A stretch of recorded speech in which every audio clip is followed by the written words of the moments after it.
So what we're going to do today is build upon what we talked about on Monday with your reading assignment, okay? So we've talked about how to read the literature and how to find papers. Now the next step in your proposal writing careers is to think of that new research idea. And so what I want to do now is to talk about how you come up with that idea. Okay. And the first thing I want to do, because I know you might be thinking, oh, what is she talking about? I am a first-year graduate student. I can't come up with a new idea. That's the job of my research advisor. And you are right. Your research advisor is responsible for coming up with brilliant ideas. I agree. But I want to dispel two myths that I think plagued me when I was young and at your age. And one of them is that only experienced, PI stands for principal investigator. Those are research active faculty that submit grants. Only principal investigators are capable of conceiving of novel research ideas. And I want to make that clear that that is absolutely not true. You can make progress towards getting a great idea today. Okay. In fact, it is my hope that at the end of your peer mentor session, you will have a series of new ideas based on that conversation. Okay. So it is completely wrong that PI is the only ones that can do this. Anyone who's able to read and understand a paper is capable of conceiving of a new research idea, because the new ideas are always based on papers. Now, you might say to yourself, well, if I can do this, then what makes my PI so special? Well, the fact is there is a difference between you and your research advisor, and that is your research advisor has been reading papers for a lot longer than you have. They have a greater depth of reading. They have a greater breadth of reading. We'll talk about that a little bit later, but there is a difference, and the difference is time and effort. If you continue to read diligently for years and years and years, like Ed and I have, you can come up with brilliant research ideas, okay? So it all starts with reading. Okay, the second myth I will dispel is that conceiving of a research idea is only necessary for academic scientists. Only professors need to know how to do this, and that is not true at all. The fact is that you as a PhD level chemist is going to be expected to be the leader and the intellectual driver of the projects you are given. And I don't care if that's in academics, in industry, in government, in publishing, in grants management. It doesn't matter. You are going to be the boss.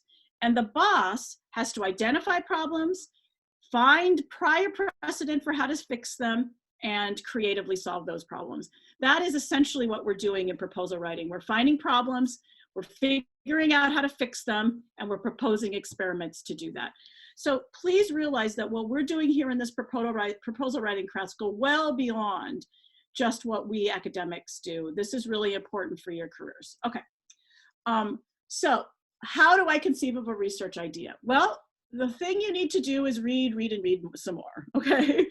And what are you looking for when you do that reading? So we've already gone through an exercise where you read research papers. The critical thing you want to be identifying for every paper is a gap or the problem that was needed to be addressed in that paper.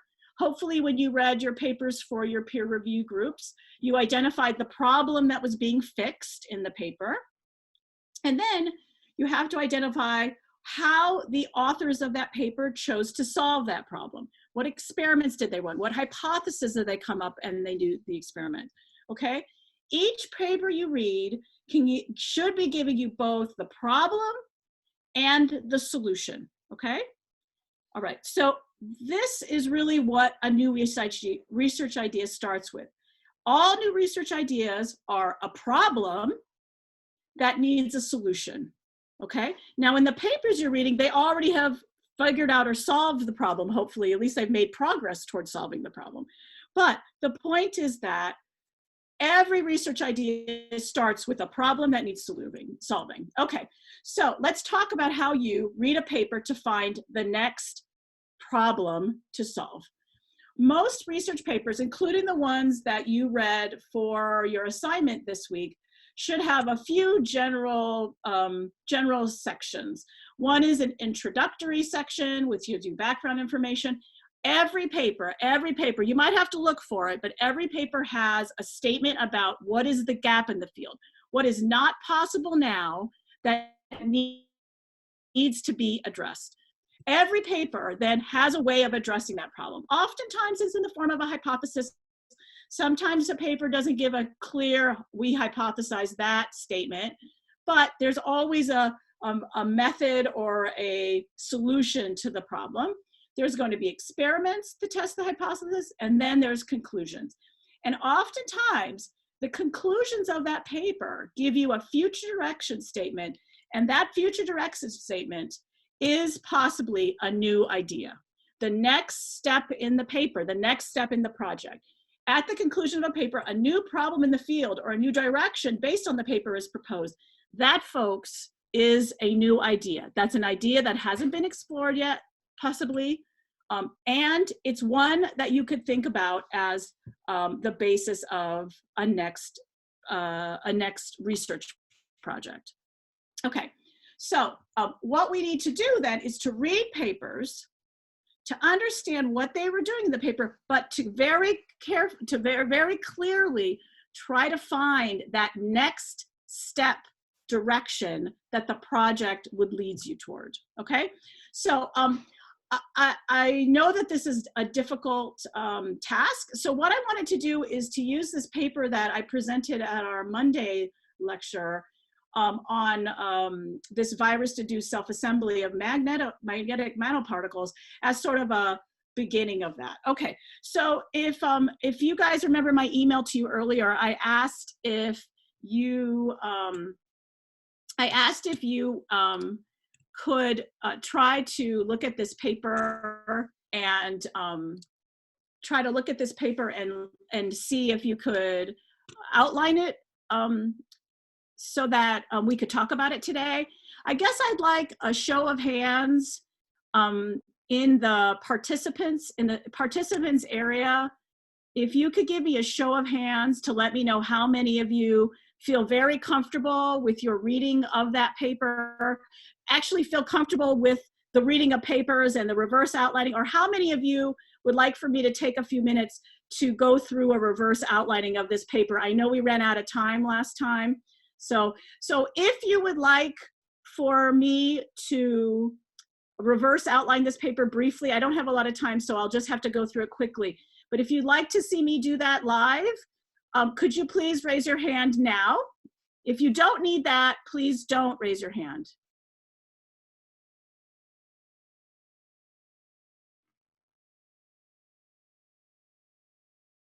Keep raising your hands if you would like for me to do a bit of reverse outlining of this paper. We started last time, but I didn't get very far.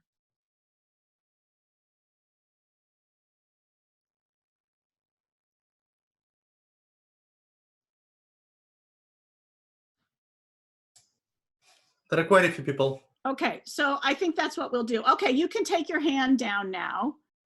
What I will do, I don't want to take up too much time for your breakout sessions because I really think those will be valuable. But what I'm going to do is pull up the paper and we will talk about this reverse outlining. Okay, so we actually already reverse outlined this paper, the first section. If you remember, the only thing we were able to get through was this first, and if I remember correctly, I didn't add it here, but if I remember correctly, there we go. If I remember correctly, basically what we read, and I think what was really the important feature here is that supermolecular assemblies would take advantage of optical properties to look at viruses. So identifies the kind of the goal of the experiment. So they wanted to visualize, we already did this together, so that's why I'm going through this quickly. So, you know, to really detect viruses. Okay, so then what we want to do is go to the next part of this sentence. This is a short communication, so they pack a lot in here. And so what you can see, why don't you guys read this quickly and tell me what you think is a summary. Notice the summary that I'm putting here is very short, just a few words, just a few words. Maybe pick out a key few words in the paragraph. So if you could, if you have something that you would like me to write, if you have a summary that you'd like for me to look at, either unmute your mic or add to the chat.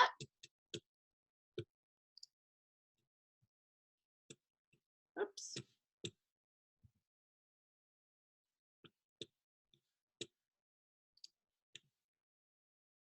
And I'll add your comments here.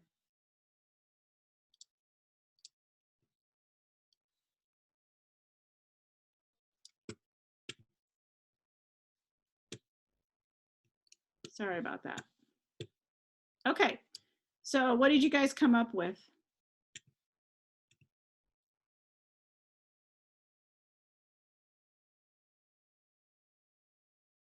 Yeah, so I have here in the chat, this is like background information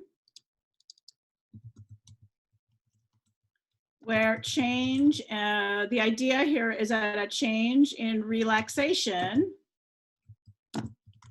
in MRI can detect the virus.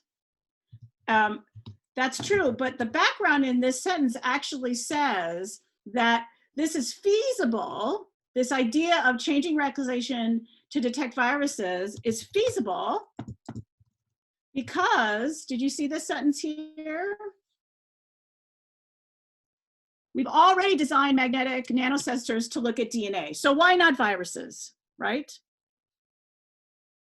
So this background really says that this idea is feasible because we've already done it with other biomolecules. Why not viruses, right?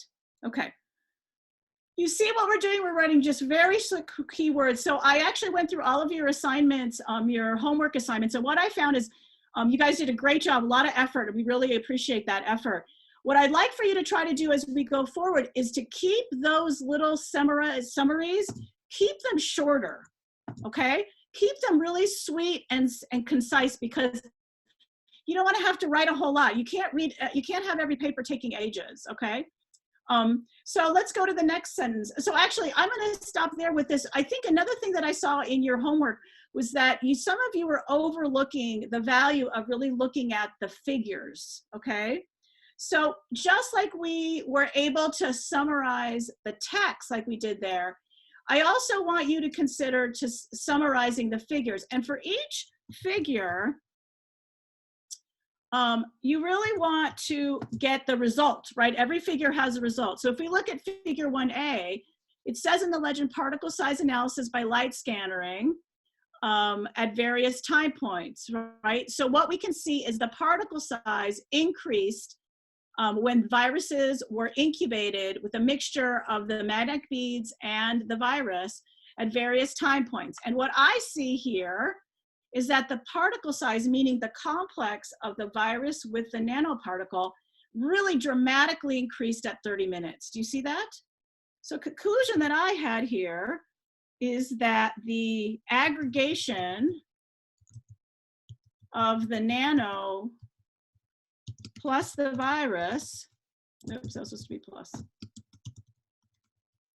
was really maximal, or it really only needed about 30 minutes, which is super fast. Do you see how I did that? So for each figure, I really summarize the results. And oftentimes in the text related to that figure, they're more interested in the goal of the experiment or in the setup of the experiment. They don't always talk about the results. So you want to make sure you look at the figures. Okay, I'm going to run out of time here. So that's all I'm going to be able to do. But what I wanted to show you here is I want you to be sure that when you do this reading that you summarize quickly, because folks, you're going to have to read a lot of papers. You don't have time to write essays. Summarize quickly and try to really distill out kind of the key observations that will make this paper understandable. Okay, so I'm going to go back to my PowerPoint presentation. Are there any questions about that? Keep perfecting it. I know you may not be comfortable with this paper reading yet, but you'll get there. Okay, So what I actually did, and I can show you, is I actually reverse outlined the whole paper. And if it would be helpful to you, I'm happy to post this reverse outlining. So what you can see is I identified keywords I put my notes on those keywords in the background.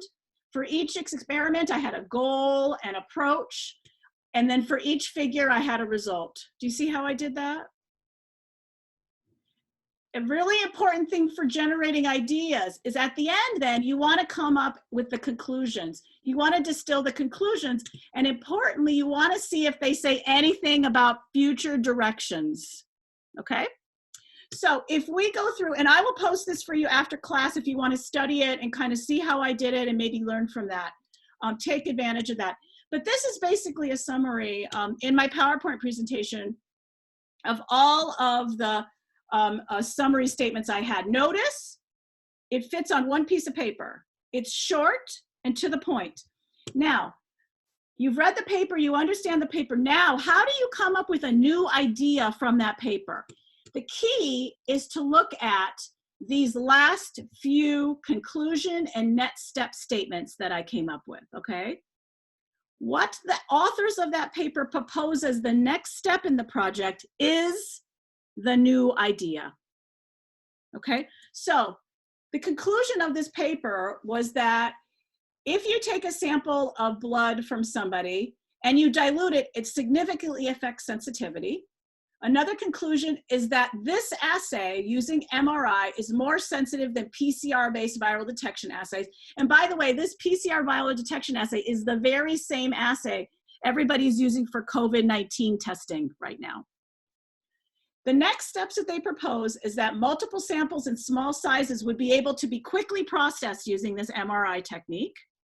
And they propose that because the viruses they worked on here in this paper, this could also have a appropriate application to gene therapy. So let's come up with some new ideas together. Oops, sorry. So let's come up with new ideas together. So if you read this paper, you'll be more prepared. If you guys aren't ready to come up with ideas, and I'll come up with a few and you can see where I'm coming from maybe after class. But if you have a few ideas, please let me know either in the chat or unmute yourself and let me know if you can think of a way that we can build upon the data in this paper to come up with something new.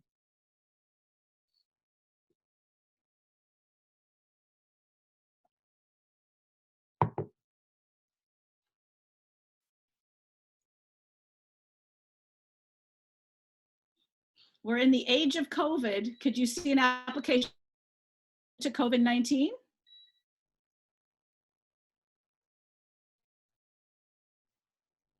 Yeah, so I just had a chat comment from one of our peer mentors, Jordan, that this new method can be used as a way to see viral loads. So the next step would be, here, I'll just copy it. The next step would be to kind of develop this further into not just an MRI. I think, Jordan, that's what you mean, right? Not just an MRI, but using a different, maybe a quicker method like a particle analyzer to look at blood samples, right? So a new direction would be to look at a different way of analyzing, right? So we can also use this to do COVID-19 detection. I mean, that's like the most obvious way we could use this, right?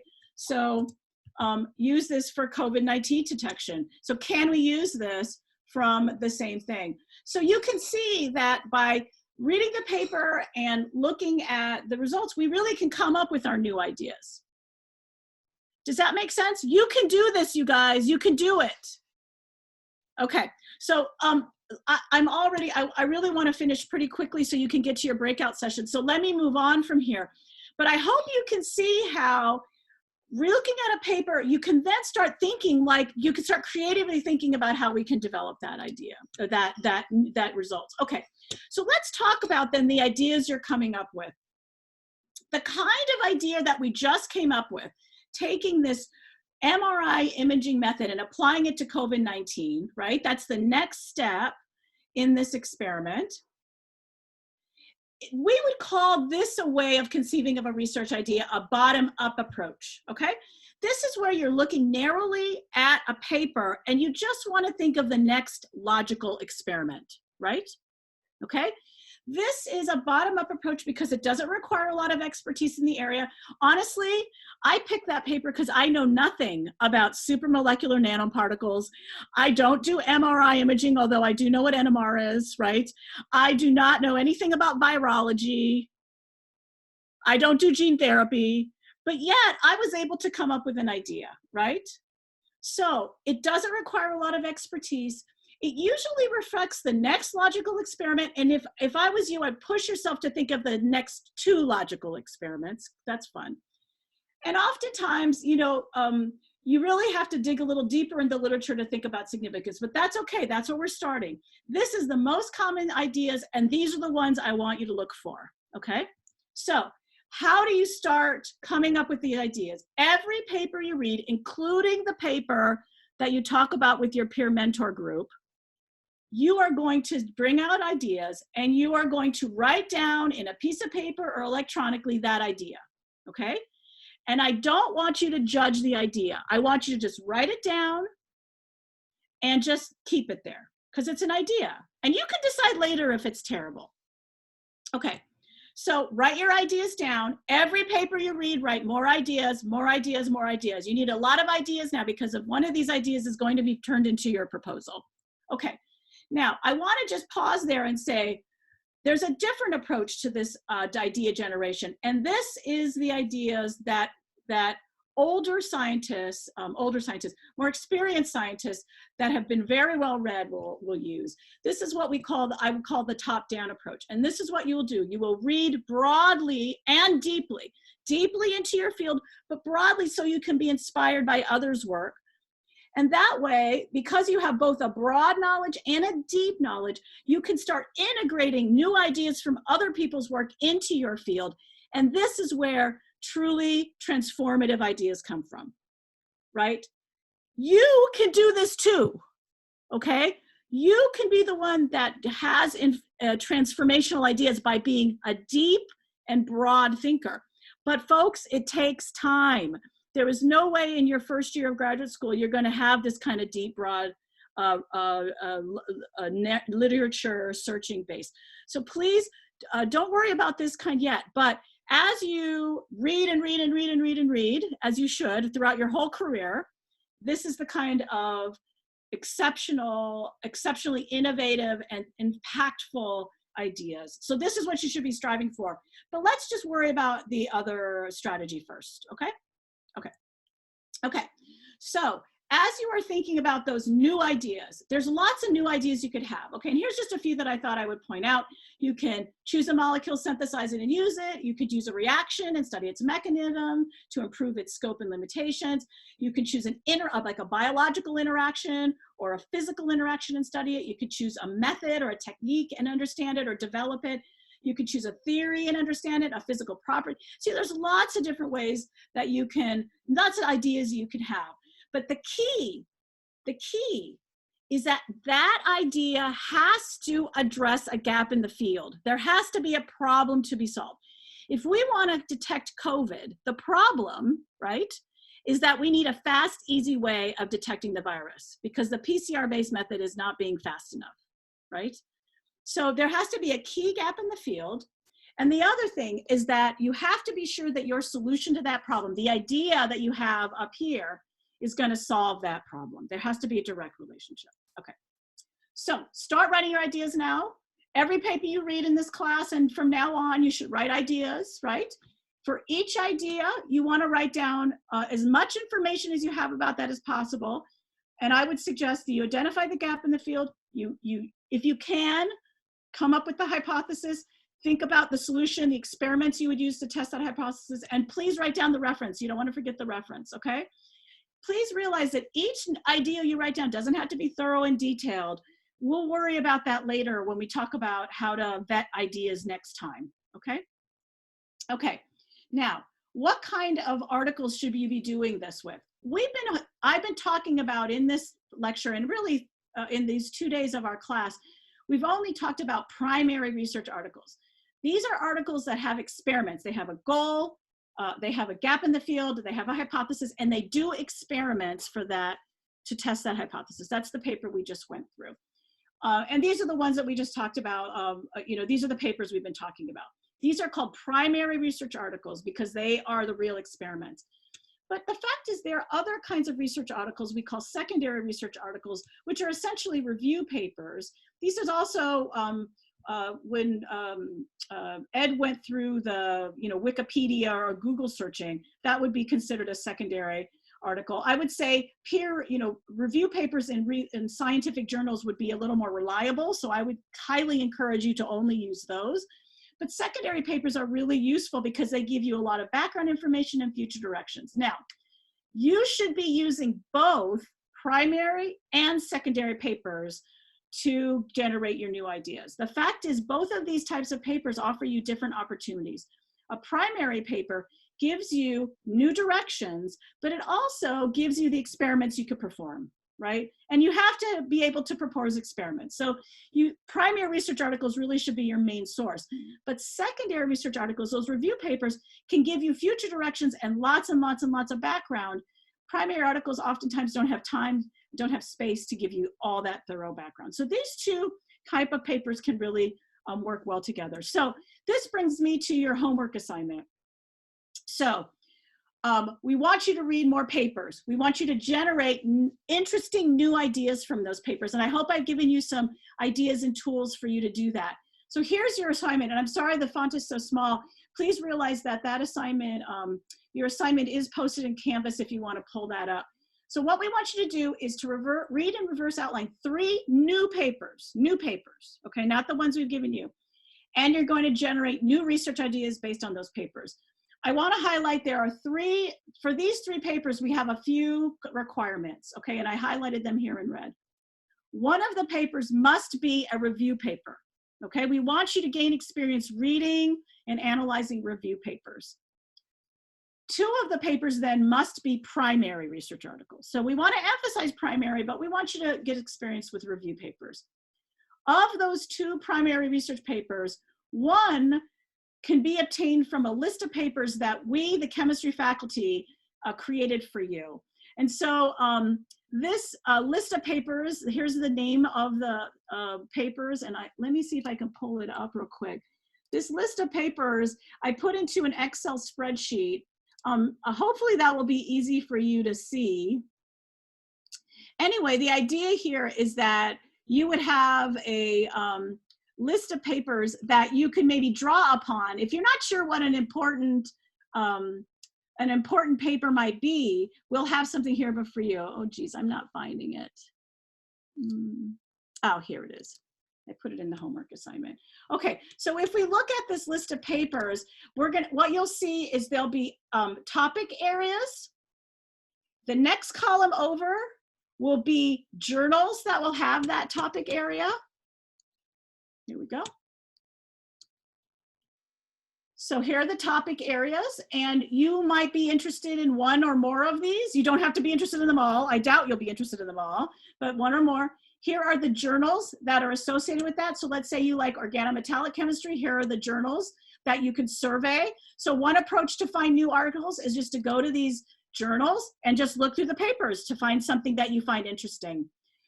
You can also use the search engines that Ed talked about, PubMed, SciFinder, Google Scholar, and Web of Science. But in addition, the faculty provided you here with example papers that you could use for your reading.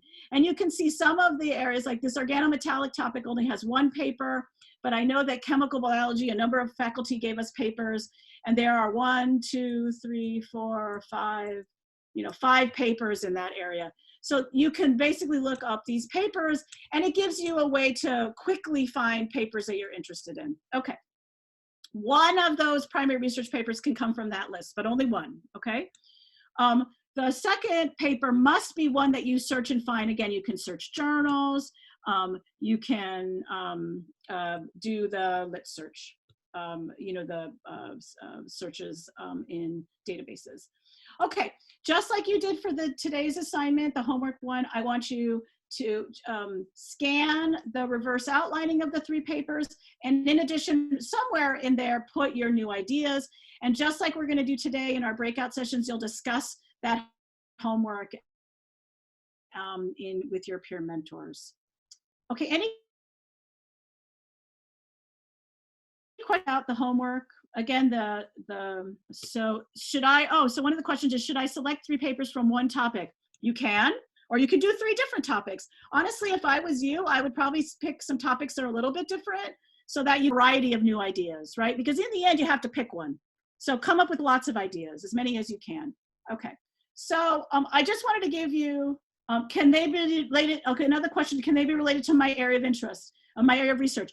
Okay, so this is a great question. They can be related in the general area of your research advisor's interests, but they cannot be directly related. You cannot be doing anything related to what your PI is doing.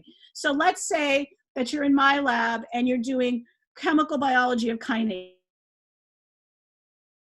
You cannot do chemical biology of kinases, but you could do chemical biology of a different enzyme.